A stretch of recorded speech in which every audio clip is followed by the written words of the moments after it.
The second. We have to let to recover. No good, that's even worse. Hey, for what it's worth, Secretary of State owns those blue chairs, so we can take that out on them.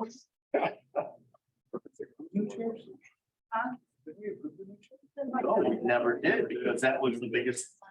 Oh, my God. And now I think we might revisit the number of them we need. Okay. All right. We will call to order the June 20th committee of the whole meeting. Clerk, will you please call the roll? Babcock. Yes. Petty. Should be easy. Yes. Flock. Here. Malico. Here. Sima. Here. Wright. Here. Here. Item 3.1, approval of the minutes from the June 6th, 2023 committee of the whole meeting. Is there a motion to approve? So moved. Second. Third. Motion trustee Petty, second trustee Malik. Clerk, please call the roll. Petty. Yes. Malico. Yes. Flock. Yes. Sima. Yes. Babcock. Yes. Thank you. Public comment. Thank you. We'll go right into new business. 5.1, I think we largely have a series of special event permits, guys. The 5.1, discussion and recommendation of a special event permit for the State Line Series Roscoe Disc Golf Tournament, the aforementioned golf tournament out of Porter, July 29th, 2023. Is there a motion to approve? So moved. Second. Motion by trustee Flock, second by trustee Wright. Questions? Please call the roll. Sima. Yes. Wright. Yes. Malico. Yes. Petty. Yes. Flock. Yes. Babcock. Yes. Thank you.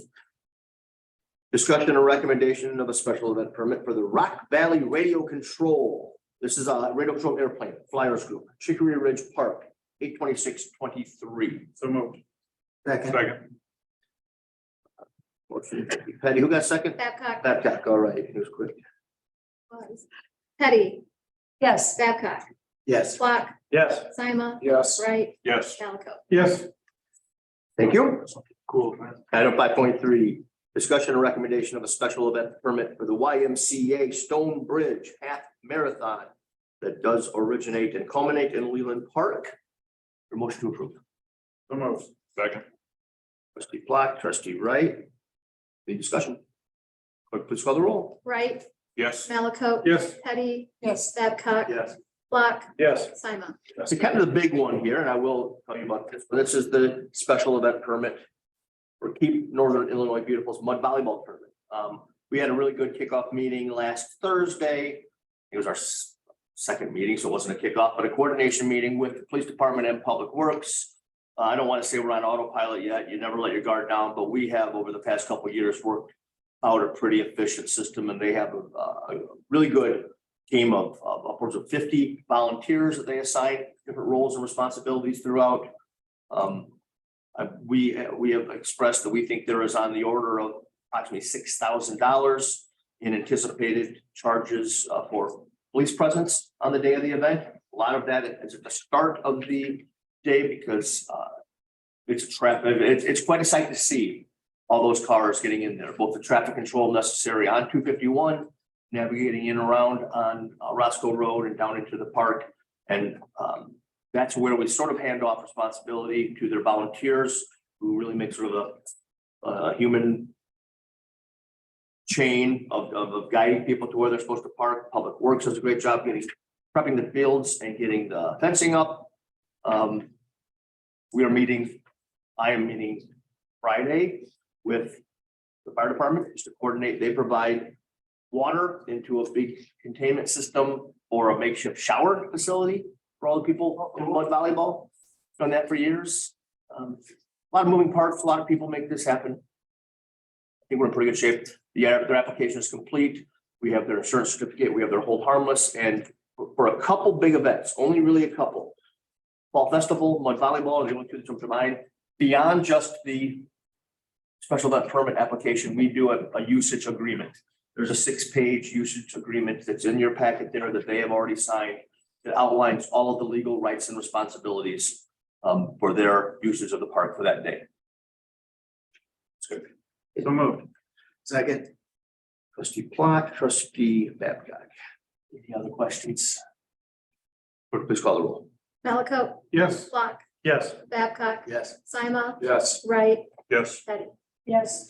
Item 5.5 is discussion and recommendation for amendments of portions of section 5-139 of the Village of Roscoe Code of Ordinances related to maintenance responsibilities of property owners adjacent to public right of way. This is perhaps foreshadowing of a bigger issue to come, but in the old parts of the Village of Roscoe, there's a labyrinth of undeveloped public right of way for connecting streets that never connected or for potential alley construction when we never developed a series of alleys in Roscoe. There's a lot of land that looks like someone's backyard, but it's technically Village of Roscoe right of way. Now, ordinance already says that residents are responsible for maintenance of public right of way adjacent to their property. That gets a little confusing. People traditionally understand that to be the space between their property and the road. It gets a little more confusing when it's just green space between the two backyards of the property. What we have done in practice for years is while we turn routine maintenance over, they have to mow the lawn, they have to rake the leaves, things like that. We have removed dead or fallen trees that are in the public right of way, that are on property that is ours. But ordinance doesn't say that we have to. Ordinance just sort of generically and vaguely puts all maintenance responsibility on the residents. We have always, again, by practice, removed those trees. Our intention is to continue to do so. And really, Joe, am I accurate with this? We are cleaning this up to indicate the tree. Our ordinance is actually more specific. I think maybe as part of this, we changed it. It says that maintenance of a bunch of things, including removal of hazard trees, low branches, dead branches, decayed branches. So I think it says hazard trees. Mhm. Right now, the ordinance says that the property owners abutting that right of way are responsible for those. Generally, we have in the past removed those trees ourselves. All our maintenance of the properties are the property owner's responsibility. And I think we want to clean this ordinance up to reflect that, yes, the village will be responsible for removing hazard trees. The Not foreshadow. the trees, not just if you call up and say, hey, I want my tree removed, I don't like this tree here, No. but hazard trees, if the village says, yeah, these are not safe to be here, we will come in and we'll pay either our emergency crew or, Right, we do a contract every year for emergency tree removal. We put that out to bid. It's been with Tree Care Enterprises for many years. They're the only ones who bid it. We do want a certified arborist involved in that process. Recently, we had a resident reach out wanting us to remove a tree from the public right of way in the front of their house. We went out and visited it, and the tree was perfectly healthy and fine. And so we said, okay, it's an unusually wide right of way, so it was pretty far from their yard. So it is not a hazardous tree. It is not in danger of falling. It's not dying. We will not remove it, but we'll allow you to remove it at your own expense if you want to do that. And we wouldn't always even say that, but in this case, it seemed appropriate. That resident wasn't satisfied with that answer, and we'll see where it goes. He would still hope that we would remove the tree for him.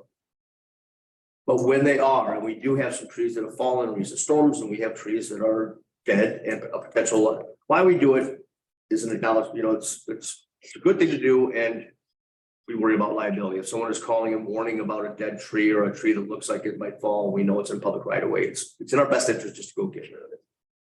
The foreshadowing part comes in that President Gustafson and I are intending to bring forward a plan to vacate a lot of these right of ways. They are, for all intents and purposes, people's backyards. In very few exceptions, there's some long range planning reasons to hold on to a few. But most of them, there are cases where we've already abandoned some portion of it. So there's not even connectivity for us. There's not even, why hold on to a portion of it if we can't get through to another point of connection anyway? There's a lot of it. There's a lot of it. If we vacate them, we can donate each half 50-50 to the adjacent property owners. It becomes part of their property. We wash our hands of it. But for now, it's a revising, amending ordinance to actually follow our practices of removing those trees. Is there a recommendation to approve? Second.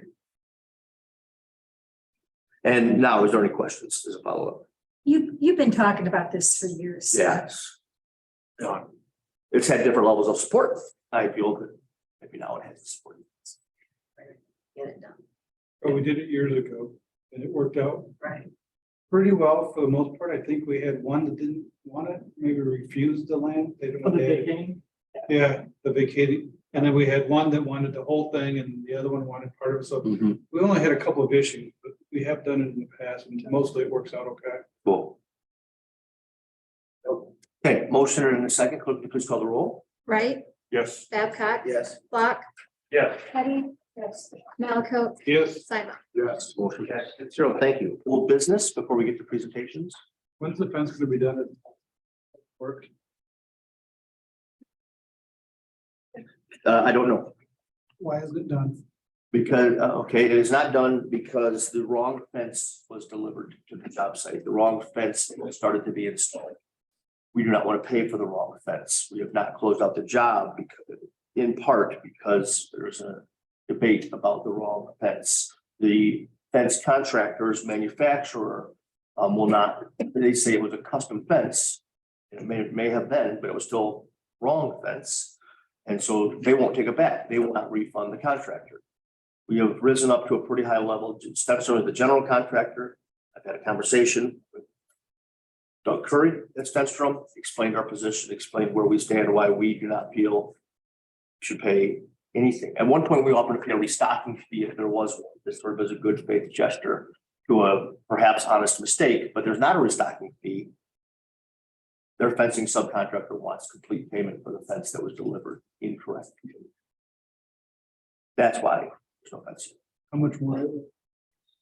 Like thousands more than what we planned on, or? Well, we want to do a different, you know, what, I don't want to speculate on numbers. Yes, many thousands. Many thousands. So you don't have an answer like when you think it's. gonna be Right, that's what I said. I don't know. I know Stu got behind the building. We need to make sure that's at least closed off back in, and not to keep Stu out, but to keep. I wouldn't be surprised. Behind the building where? Troy is, Behind Public Works. Troy is aware. Is he? He's aware, we spoke of that, and he is going to send out a memo on Friday, explaining what he plans to do. Cool. Is that an area back between the salt shed and Public Works? Is that what you're talking about? Yeah, and you can go all the way around. No, I've been back there. There's some barrels with dead bodies or something, I don't know. So he is. We won't ask why. You rebel. All right, 7.1. Joe, I talked. Joe, would you give us a little educational session here on the structure, format, and rules of liquor commission? I think, Can I make a motion to table these? and- no, No? oh, is that, Otherwise, there are many more. For time. I mean, zero respect, but it's. Your term will end before we get through all of These will be available on YouTube, right? We'll have them. this. Is Tutorials. This is. I just thought I'd bring it up. for Right the- down and you can watch. Right. Yeah, you guys just do them and send them to us. Yeah, we can. I really did, I said some key points. You got information in your packets. I put. Not a bad idea, Mike. If I hit Just room to send it to you.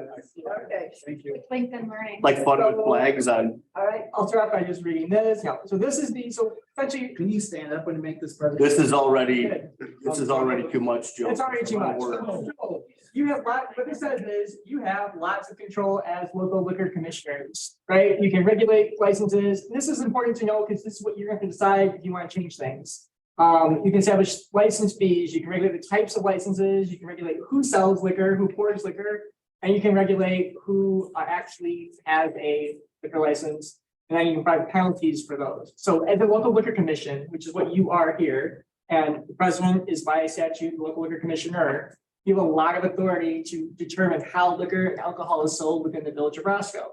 Obviously, we have things in place right now, those can be changed, yeah, obviously, those can be changed. But just realize you have a lot of control as liquor commissioners in the village.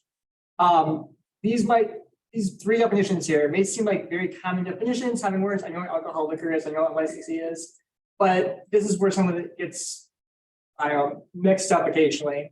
So alcoholic liquor is anything with alcohol in it that you're selling, right? So we say alcoholic liquor, that's what's in our statute or in our ordinances. That means everything. Beer and wine are beer and wine. Alcoholic liquor is everything with alcohol in it. So that's sort of the definitions of. Beer and wine is a subset.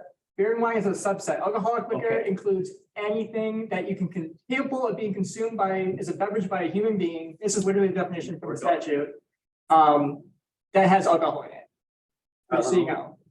Licensee, when you see that in here, you'll see that can mean anybody. That's going to be a person, that's going to be the actual company, that's going to be the business. Anybody is a licensee who has our liquor license. We treat a person the same as we treat a corporation Yes. in that case. Which you'll see it's a different thing. Then premises and place of business, and this is an issue, and this will probably be coming up. We'll be asking for some changes on this. It's the place or location where alcoholic beverages are manufactured, stored, displayed. Not included are sidewalks, street, parking areas, and grounds adjacent to such places. So we say you have a licensed premises and you can serve alcohol on your licensed premises. We're talking about that definition there, not including sidewalks, streets, parking areas, and grounds adjacent. So we'll be bringing some proposals, I think, or we'll be discussing how we want to treat outdoor patios, sidewalks, and outdoor cafes. And we won't get too detailed right now on that, but that's not necessarily always allowed just by our ordinance. So that's something you're gonna have to choose to do if you want to allow outdoor sales and consumption. Yep. Just hit the classifications we have. Essentially, all of our licenses are classified as either on premises consumption, which just means you can sell alcohol for consumption at the location, right? Not taking it home, it's not taking it home really, right? That's what it is.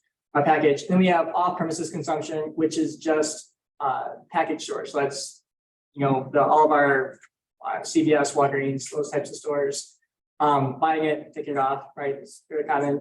And then we have a Class A license here in the village, a couple of them we have issued. That means you can either sell for consumption on premises or to take home. So we have some bars where in theory, you can buy packaged alcohol, for consumption at home, or you can just buy it to consume at the bar.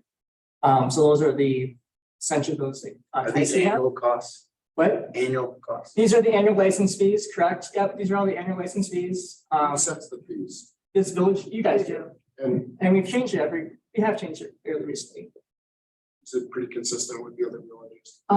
There is no consistency. I don't think so. They're all across the board, different types. Some we're low on some areas, high on some areas. It's just, I think everybody is very, very unique and different. What you prioritize. Like, I think we compiled Yeah. a comparative table years ago. I don't know if it's still accurate, but we'll find it and show you. It's all over the place. So any facility, let's say Poison Ivy or something, they have gaming and they're class BL, right? Because they're gaming, they have gaming and liquor in it. No, be also boutique. Yeah, BL is. Oh, that's separate little boutiques. So you just, but it's about, what would Poison They'd Ivy? be class A. Full liquor. So we have, here's our BL stuff. So we have BL, these are our special ones we got here. So we have Class BL, which is boutique. We're originally designed for locations where maybe you don't want a full bar, maybe you don't think it's super just package, but you don't want a full bar location, we consider a bar, right? But you want to allow gaming. So we created this to allow it in maybe these other areas. It's more restrictive license and it has been more restrictive in the past. It's more restrictive license. We say try to be small, no outdoor service, no advertising of alcohol. It's really designed to allow you as a board to authorize putting a gaming facility in a place where you wouldn't necessarily normally want a full bar atmosphere. Anybody who has an on-premises pouring license is allowed to get a gaming machines from the state of Illinois. So if you have a liquor license, it allows you to sell alcohol on premises, and the village does not have any control over that. You can go straight to the state. Consumption of drugs. Correct, consumption on premises. You can go to the state, you can request a gaming license, and you can get the gaming machines. So I guess sort of how this sort of evolved is us saying, okay, well, we're gonna allow these certain types of areas for a boutique, but we're gonna have more restrictions on it, higher fee, and require you to have this Class BL if your revenue is more than 50% of it's just gaming. So we require that. main focus is. Your main core business gaming, we require you to have a SBL. We also have a catering license, which you'll see sometimes a little confusing sometimes, but this allows you to sell alcohol as this is the only terms are from the statute, but an incidental part of food service. It's at a package price. So these are the ones where you're selling think of an actual caterer, right? You're going to a location, you're bringing up, the meal, the food, part of an event, including alcohol. That person would have a Village of Roscoe Class CT catering license, bringing your alcohol to a banquet facility. So I chime in one thing on catering. Anyone who's issued a caterer license, really by any municipality, that license travels, because they also then get their state license. We issue, if the business is physically located here, perfectly seasoned, is our caterer's license, and the only one, we issue it. But that then they get their state license, that's essentially honored anywhere. They could go cater an event in Rockford, Freeport, or anywhere. Likewise, if someone is catering an event, say at the township's new community center, if they have a caterer's license that's issued in another city, Mary's Market has a caterer's license. It's not issued by us, even though they have a physical presence here. They have a Rockford, Illinois caterer's license. They can serve alcohol, as Joe just described, in conjunction at a preset price with the meal. They can do that. Think about having a wedding reception or something, and the way it's structured is, okay, it's this type of food and this much booze for $72 a person. If you're paying a preset price per attendee, that's a caterer. Caterer shouldn't be a cash bar. Yeah, taking alcohol off your location where your businesses do someplace else. So what do you do in the case of cash bar? Nothing. I mean, if you know when you found, I guess you could, You would, yeah, you could, What the license? you go after that. I mean, you go up, you're not allowed to sell alcohol without a license with the state of Illinois. So yeah, there would be some serious penalties for that. we'd have to, I mean, someone would have to report it to us. Yeah. We'd have to find out. We do not go around inspecting people's wedding receptions and finding out if they've set up a cash bar or not. And then we have Class T, which you've seen a bunch of them so far. Class T allows you, you have a Village of Roscoe liquor license to sell alcohol, for consumption on premises. You can take your alcohol off premises to a different location for a temporary sort of 1-day thing. Mike Volleyball, Mike Volleyball is this year, but they previously, Mike Volleyball had a Class T license. Some of our other events have had. Festival. Fall Festival has a Class T license. They're required to have a Village of Roscoe license holder come in, request that Class T license. They can take a portion of their product out of their bar, off their premises to a different location and sell it there. Is it like Benny's, the event they're gonna? Correct. Yes. Yeah, Yeah. We've approved one Yeah. Class T for their first. I guess theirs is just right outside the building, but That's yeah. still off It's premises. still Still off off premises. It's got that whole not Okay, parking lot Got or sidewalk, but yeah. So that's what that one is. I'm not gonna go through too much detail on all this, but just realize that when someone comes in for a liquor license to open a liquor business, it's a $500 application fee they're doing, and they're providing us information about themselves. There's a whole list of state requirements that we require, no felonies, no gambling problems. There's a whole list of requirements. And we also require them to submit a fingerprint background check that we get to make sure they don't have felonies throughout the country, throughout the city or state of Illinois. And then this board will then have the application come to them. Right now, the way our licenses are is we have the exact number of licenses that are issued or how many that are authorized by ordinance. So we've got right now we've got 12 Class BLs. We have 12 licenses by ordinance that are authorized, and we have 12 licensees who have those Class BL licenses. So someone comes here right now and says, I want to open a gaming parlor, I want a Class BL license. The answer we give them right now is we don't have any open licenses. There's no available licenses for you to receive. So when we get those applications come in, this board can review that and decide, okay, do we want to create another Class BL license that we can then issue to this new person? Or Class A or Class whatever. So you'll see generally when we get new applicants come in here, you'll see two things on the liquor license agenda. You're gonna see creation of a new license, then you're gonna see approval of actually issuing that license. So you're not required to issue or to create licenses, right? That's all by, like I said, you're very powerful. You've got live local control here. You're not required to create a new license. So when we have new applicants come in, you can consider that. You can think about that. Do you want to have a new bar? Alcohol is a privilege, not a right. Absolutely it is. So, let's say somebody gets the license. Yep, And they go out of business. We created the license. correct. Generally, what we'll That's out there now. That's. it's open. Somebody could come in here and request that, and if they met all their criteria, and met all of our requirements, they could be issued that license. So you'll also see what we do is, when that happens, That's right. we will eliminate those licenses. When we have a company who closes down or doesn't reapply next year, at the end of the year, I'll usually do a big blanket ordinance. You'll see this got all of our licenses that are out there, essentially matching up the licenses with the authorized licenses. So yes, when we have that happen, we'll actually reduce the number of licenses by one. Or if people switch classifications and you decide to approve that, we'll reduce one and we'll increase the other. How about like Jimmy Z's where, he passed away, right, or they're trying to get it to somebody else, so that license is just transferring. It's owned by, Is he technically buying a license or is he? So that was a little different one. Well, actually, was that Jimmy C's, the same company? oh, it's okay. Was it the same company? Transfer. Yeah. So.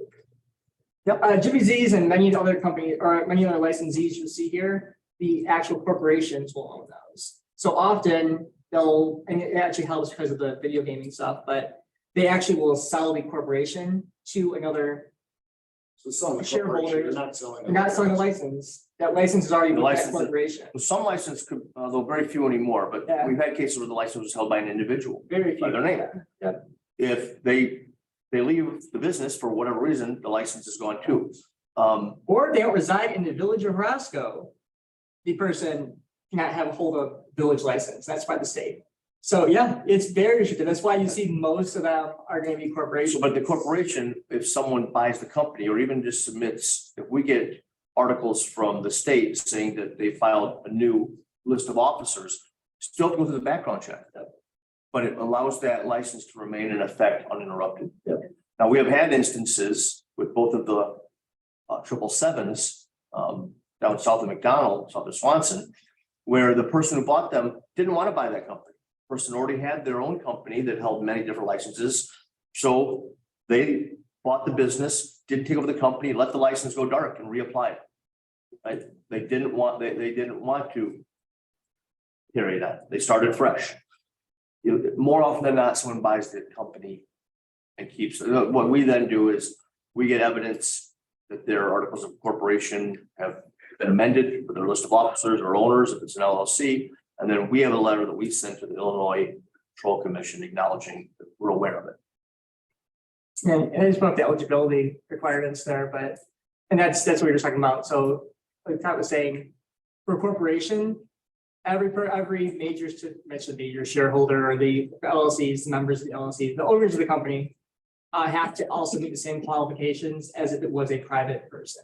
So that's why if you do sell the company, they still come in, tell us who they are, tell us who bought the company. They have to still meet those qualifications, but they do not have to then come in and reapply for a new license. So we're not having a whole other hearings, we're not creating new licenses. We're essentially just administratively marking in our books that, yep, here's our contact person, here's the new owners of this company, and they meet the requirements. So Like, we'll get calls sometimes from a broker or a consultant or something, and they'll start the question with, how many liquor licenses do you have available in the village of Roscoe right now? The answer is zero. The answer is always zero. They are all occupied. It sounds like semantics, but it's important for us. It's liquor is always discretionary. Again, you always have to say, but it's a little bit easier to say no. You say there's simply not a license available. And instead of saying, we're gonna have 20 class BLs, but right now there's only 15 of them, so there's 5 available. So we set them at the number of licenses issued and amend as necessary. let's see. We also have registry. So that's if you're actually having a holding liquor license. We also have requirements for if you are, and we're probably one of the few communities who have this, but to actually sell. Only is more accurate. What? I think only is Okay. more accurate than. I think we're the only community in the area who actually registers employees. So we require employees who are going to serve alcohol to come in and register with the village of Roscoe. And they don't have to do a full background check, but they do also have to, their manager or the owner of the business has to certify they don't have any disqualifying convictions. Originally, we sort of did this when we started the Bassett program, which is a statewide program now, which is required now. It's a training program for recognizing over serving and recognizing signs of impairment and when you should stop serving and how you should serve. That program is required by the state of Illinois. We were actually, I think, the first community in the area, or one of the first communities in the state to make that a requirement that every server actually has a Bassett registration. Has gone through that training class and actually has, in theory, is able to recognize when you should be serving and when you should not. And I think it probably has had an effect. We've had much less issues since we put that in place 10 years ago than we had prior to that. I don't know if it's just because of the program or better training across the board, but I do think we've had less issues since that program went into effect. But yes, we have that Bassett program, and we do require that all employees who are serving. But and it's $25 fee, so everyone that sells alcohol in any way, shape, or form. So every cashier at Schnucks, everyone. What if it's a special event as a volunteer? We would not allow volunteers. We don't allow volunteers. To sell alcohol. To serve it? To serve it, correct. Yeah. Okay, if someone gets a Class P license to be in a special event, their employees have to be registered employees of the business. Yep. Serving alcohol. Now, we do allow that license to go because some of these employees come from bar to Boston. And so we do, if they started their year working at Louis Tap House and paid their $25 for their employee, their server registration is what we call it. If they take a job at Firehouse in July, we don't make them get a new one. It lasts the year for wherever they go. And if they apply, that's the one license we prorate by every month. Liquor licenses, general prorate 50% July 1. The server's license, we prorate. I wish we should make it $24. So that we can prorate $2 a month because that's that's $25, but we prorate 1/25 or 2/20 or 1/12 of it every month. So it's some weird dollars and cents that they owe us. We should make it 24 so that it's just a $2 drop every month. And then sort of the final issue of all this, or the final point of all this will be is liquor commission hearings. You are the liquor commission, so you're responsible for enforcing these laws as well. President Gustafson, as liquor commissioner, has some authority to do emergency shutdowns. You can shut down any licensee who's violating the laws or causing an unsafe condition based on their alcohol. Sometimes we've had minor drinking issues, or we've had underage. Yeah, we have underage drinking. Sometimes that might be an immediate shutdown while we go pending to bring it to hearing. But generally what happens is just a 3-day hearing. As a hearing notice that gets issued, if we see some sort of violation, we get reports from the police department or we get reports from the public and just sort of see that on our own. But there's a violation of a liquor code of some sort. That will send a notice out to the owners of the license holder. It's a minimum of 3 days. So sometimes you're going to see, okay, why are we scheduling this a week later, 2 weeks later? Because they have a right to have a hearing. And have representation at that hearing. So we give them a hearing notice and bring them in, and we'll have a full sort of formal hearing here where you're the judges and you are the ones who are making the decision. We'll present, here's all the evidence, here's what they did, here's what happened, here's the witnesses. They'll have a chance to present their side of the story. And then you as liquor commission will be able to decide if you want to assess a penalty of some sort. It would be based on first offense or how serious the offense is. Is it a bar we've had problems all the time, or we've had multiple violations throughout the years? Is it a first time, a first minor issue? How they responded to it? We'll look at that sometimes. How has the management, if they admitted to it and said, "Yep, we screwed up. Our server sold it to a minor. We've put training in place, or we've terminated that person, or whatever else." We'll look at all of that. And so you'll consider all of that information, and then you decide what you think the reasonable penalty is for that. And some of the first offenses we have, and this is, it'll be up to the liquor commissioner, Hutchinson. If it's a first offense, sometimes for minor drinking, or maybe that's why we usually see it. They can stipulate to the violation. We've had that in the past. We've stipulated the violations. They've said, yep, I screwed up, our employee screwed up. We'll admit to the violation. We'll issue a fine to them. They'll agree to a fine. And then we'll bring it back in front of this board to sort of approve that decision, that agreement. Or sometimes if it's a more serious offense, we'll have a full hearing on it. They want to, argue it or fight it, or possibly we've had ones where they've been subject to revocation. We've actually revoked their liquor license. So we'll have a full hearing on that. And then the liquor commission makes a decision and that order is entered. And then they can actually appeal that to the state liquor commission, and the state liquor commission can either affirm that or they can reverse your decision. But that's the process of it. And after that, they can bring it to court if you like. We only had to do that one time. I think we've had one where we actually revoked the license for a licensee who had multiple felonies and continued to have felonies.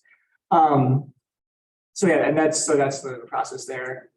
It's just some more points here, but emergency closures, we can do emergency closure up to 7 days. And then here's the maximum possible penalties. So when you think about as we're doing this too, but the maximum suspension is 3 days. So you can suspend a license for 30 days or you can revoke it. Just sort of interesting part of the code, but that's Spend for up to 30, you could do it for 1 or 2. what. You can spend it for 1. Correct, and generally, if we're suspending it, it's gonna be 1 or 2 days. We've done a week before, it's probably not gonna be 30 days. And I said if you go over 30 days, you're gonna want to revoke probably. And here's the maximum fines, up to $1,000, $2,500. And those are the fines, and generally, I think our fines are usually $300 or $400. We'll do, and probably hearing costs if we have a full hearing, but. Are the fines set by statute or fines? The maximums are set by statute, so the $1,000 for the first violation, $2,500. And that's for each individual violation. Each day is a separate violation. So that's how we get to that number of 15,000 for an individual section. But I don't want really fast, but I don't want to get out of here. If you have questions, definitely ask me. I've got some excellent That was resources. good. That was a lot. There are good resources in the packet too. When it goes, hopefully we'll never have to do this ever. You'll never have to worry about Are it. these meetings preset or are they just as needed? So, so like, are they done every X amount of months or it's just whatever, right? Whenever, yep, whenever we need to. And then how much warning do we get or how far in advance do we know that there's gonna be a liquor commission meeting? Like for just a regular old license, well, it'll probably be the same time you get your board agenda. Usually we do like a regular liquor commission meeting where we're issuing new licenses, will be right before the board meeting. So it'll be the same type of. When we know, we'll let you know. Yeah, Yeah, we usually, when people come to us, they usually want to get to the next available liquor license, liquor meet, or the next available opportunity. So by the time people come to us, they're usually trying to move pretty quickly. It does take sometimes up to 10 days to get a background check back. You just said there's one coming up. No, there's not. But all of the renewals. PBAs, there's that. So Joe, like, you let them know all the renewals. oh yeah, so all of our licenses are 1 year licenses at the time, and they will all renew in December. So you will, if nothing else, we have no other meetings, you'll have at least one liquor commission meeting, it'll be December of each year when we renew all the licenses and registrations. And then, it's something to think about, not necessarily just tonight, but this is our current sort of a map of Roscoe, that's our Roscoe limits, and that's where all of our license holders are currently. So I know you were, President Governor asked to have a sort of look at where we are here, but That's a good idea. as we start to, as we're issuing new licenses or Class BL licenses, that's something you can decide, right? How many Class BLs do you want? Some communities are fine with issuing them whenever someone comes in. Some are more restrictive. This is sort of our focused areas. Those are where all of our Class BLs are issued right now. Those blue spots are multiple Class BLs. So we're sort of in a condensed area where we have those gaming places, but that's just something to think about, and there's a session later on those. Does it fit in with your main street Over you. plan? So Then I had a couple mental bullet points that I was reserving to hit the end, and he hit all of them. I got nothing. Yeah. But Usually the meetings at like 6:15. Oh, It starts 15 minutes. They go quickly usually, So yeah. it's like, That you recommend onto yourself at the board meeting. So you'll have the liquor commission meeting where much like committee of the whole makes a recommendation on, except you just do it immediately to the meeting that night. so they're as quick as the community of whole meetings, right? There's a hearing. Okay, item 7.2, on May 16th, I went over Roscoe's procurement policies and procedures. Does anyone have any questions, comments, or suggestions as a follow-up to that? Thank you for all your insight.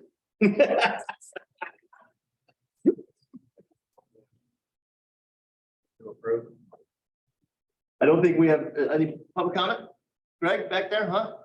None? No, sorry. No executive session tonight. Is there a motion to adjourn? Second. All in favor, signify by saying aye. Aye. Any opposed? We are adjourned. Thank you. Thank you.